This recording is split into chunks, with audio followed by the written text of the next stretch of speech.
Mutiara Hana Wahida. Saat ini saya sudah bersama pelaku UMKM di Kabupaten Bekasi. Boleh perkenalkan dulu Kak, siapa namanya? Halo teman-teman semua, perkenalkan nama saya Gina Salma Livia, umur saya 22 tahun. Oke, berarti sekarang jualan apa kalau boleh tahu? Jualan bisnis online shop baju thrift sih. Oke, usaha ini tuh udah berapa lama sih dijalani? Jujur aku baru mulai usaha ini tuh sekitar 2 bulanan. Baru konsisten ya, karena dulu sih sempet jualan online shop juga. Terus off lama, nah sekarang udah baru mulai konsisten lagi, kurang lebih 2 bulan ini. Oke, thrift ini yang dijual apa aja sih? Kalau aku sih lebih dominan ke kardigan, ke atasan-atasan cewek yang gemes-gemes gitu lah. Pokoknya yang buat Gen Z zaman sekarang. Dari sekian banyaknya bisnis, kenapa bisnis thrift ini yang dipilih? Karena memang menurutku ini yang paling yang paling cepat laku gitu ya. Karena kan pasarku kan ini anak zaman sekarang gitu kan. Anak zaman sekarang kan FOMO banget gitu ya, kayak ada yang baru dia mau, jadi menurutku memang ini cepet sih lakunya gitu. Oke, kan tadi katanya sebelumnya udah pernah jualan apa sih kalau boleh tahu? Sebelumnya tuh jualan tas, jualan kerudung gitu, tapi ya memang online shop gitu. Oke, berarti belum ada toko kayak gitu enggak? Belum punya.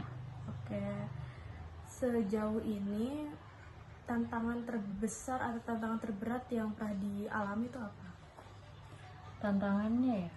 Tantangannya sih kurang lebih masih agak susah manage uangnya ya waktu awal-awal. Cuman kan karena makin kesini aku makin ada masalah ini aku maju, ada masalah ini aku maju, jadi nggak buat aku patah semangat. Jadi alhamdulillah aku juga udah banyak belajar gitu. Sejauh ini gitu. Promosinya itu pakai media online kan ya? Itu pakai apa aja? Instagram aja. Instagram, TikTok, WhatsApp, story WhatsApp gitu. Oke.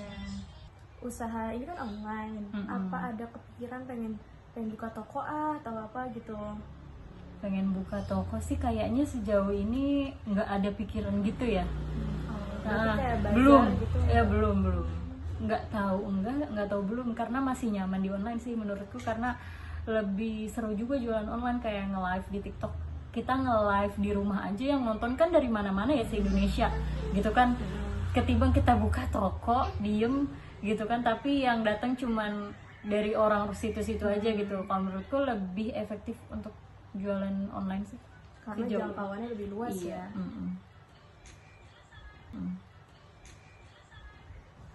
Modal awal usaha ini berapa? Cukup besar atau enggak? Modalnya itu cuma 600.000 modal awal. Oh iya? Iya. Berarti keuntungan bersihnya di dalam sebulan? Keuntungan bersihnya sih alhamdulillah kemarin hampir 3 juta. Oh iya. Berarti lumayan besar ya? Berkali-kali lipat. Apa strategi pemasaran biar produk ini atau usaha itu cepat laku gitu? Strateginya ya? Iya. Ini sebenarnya rahasia sih, tapi nggak apa-apa dikasih tahu aja. Jadi dulu aku kan pernah ikut sekolah bisnis di waktu pokoknya gitu ya. Nah terus aku tuh dikasih tahu gitu kan, ada ilmunya. Pasang story itu di setiap waktu sholat, misal waktu sholat zuhur 3, waktu sholat asar 3, waktu sholat subuh 3, waktu sholat maghrib 3 gitu. Jadi jangan pasang story atau kan story itu untuk iklan atau promosi ya. Jadi jangan sekali pasang langsung banyak titik-titik, itu bikin orang males lihat gitu katanya. Jadi pasangnya itu aku dikasih tahu itu di setiap waktu sholat. Dan jangan banyak-banyak. Iya, jadi kayak cuma 3 gitu. Jadi biar orang juga nggak malah, kalau kebanyakan orang malah jadi nge-skip story kita yang ada, jadi nggak dilihat. Benar-benar. Iya kan? Harga produk ini tuh dijual kisaran harga berapa sampai berapa? Sekitar 20 sih kalau aku. 20.000 sampai dengan 100. Itu 100 udah paling mahal ya? Iya, udah paling mahal, udah paling bagus. gimana sih sistem distribusi barangnya, atau kayak customer datang ke rumah buat ambil barang atau apa? Kalau customernya jauh, itu kita kirimnya via JNE, JNT atau via Wahana ya sejauh ini, karena kan Wahana juga ongkos kirimnya murah. Tapi kalau customer yang dekat kayak dia mau minta untuk COD atau home visit ke rumah, itu juga bisa. Gitu, berarti fleksibel aja ya. Iya. Sebelumnya boleh tahu nggak udah berumah tangga atau Udah berumah tangga. Oke. Sebagai ibu rumah tangga nih, sulit gak sih ngatur waktunya antara antara keluarga dengan bisnis ini? Sejauh ini sih enggak ya. Karena aku kan memang hobi. Jadi ngejalaninnya juga happy gitu, seruwet apapun. Perasaan selama ngejalanin usaha ini tuh gimana? Happy banget. Iya, karena emang udah passion ya. Emang hobi dari kecil pun pengen banget jadi pembisnis, pengusaha. Makanya waktu sekolah tuh aku kan ikut sekolah bisnis tuh, padahal waktu itu lagi sekolah ya akunya juga, tapi aku ikut sekolah bisnis setiap hari Minggu selama 6 bulan sampai akhirnya bisa wisuda. Terus ilmunya tuh bener-bener ditangkap di otak sampai sekarang gitu, karena memang aku juga seneng jualan gitu kan. Makanya pas ngejalanin sekarang, walaupun udah berumah tangga, seruwet apapun keadaannya, aku alhamdulillah sejauh ini bisa konsisten sih. Karena kunci bisnis menurutku konsisten.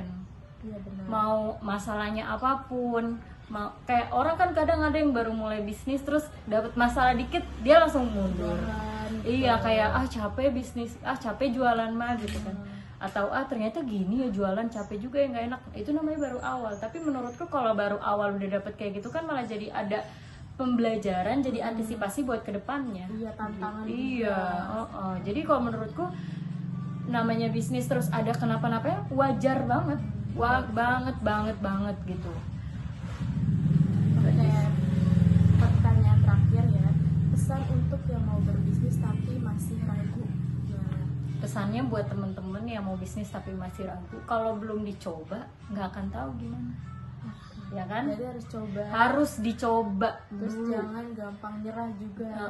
Jangan gampang nyerah, jangan pesimis. Tuh, karena kalau kita dari awal udah niat takut, udah niat pesimis, nanti itu kedepannya akan ngebawa gitu loh. Tapi kalau dari awal kita udah yakin sama diri kita sendiri, yakin aku pasti bisa gitu kan. Nah itu juga ngaruh. Iya betul. Gitu jadi loh. Pembelajaran. Iya. Kedepannya. Dan kalaupun ada kenapa-napa ya udah jangan nyerah intinya. Harus tetap maju aja, fokus kita tujuannya apa. Udah gitu. Kalau belum coba, jangan dulu ngerasa gimana-gimana. Jadi semua harus dicoba dulu. Gitu. Kalau misalnya kita udah mau mau tahu itu sesuatu itu gimana, kita harus nyoba dulu nih gimana. Dan yang pasti harus jangan pesimis, jangan gampang nyerah. Jadi pas nyoba tuh jangan langsung nanti takut gini, nanti takut gini. Karena suatu saat itu yang bakal didapat juga gitu. Tapi kalau kita dari awalnya udah positif niatnya untuk ini, tujuannya untuk ini, itu insya Allah bakal Allah mudahin juga karena memang niatnya baik, tujuannya baik gitu. Tapi yang pasti apapun kita mau ngapa-ngapain pun pasti yang namanya bikin kesalahan ada, yang namanya masalah pun ada. Dan itu yang bikin jadi kita harus banyak belajar gitu loh. Karena kalau nggak ada itu semua, kita nggak akan bisa tahu pelajaran apa yang diambil. Ya nggak, kita tuh harus ngapain, itu kita nggak akan tahu gitu loh.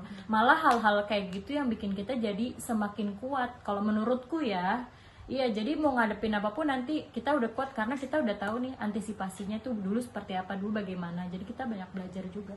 Gitu sih. Jadi pokoknya buat temen-temen di luar sana yang udah mau coba bisnis, coba dulu, jangan pesimis, jangan pantang menyerah. Pokoknya harus dicoba lah gitu. Dan yang pasti harus positif pikirannya gitu. Fokus, itu sih intinya fokus, jangan belok kanan kiri. Ya gitu. Karena pada dasarnya usaha itu pasti ada tantangannya. Setiap orang selalu, juga beda-beda. Iya, selalu tantangannya itu pasti ada aja, tapi ya itu tadi gimana harus kita ngadepinnya. Gitu.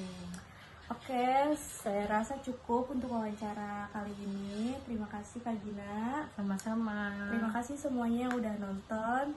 Wassalamualaikum warahmatullahi wabarakatuh.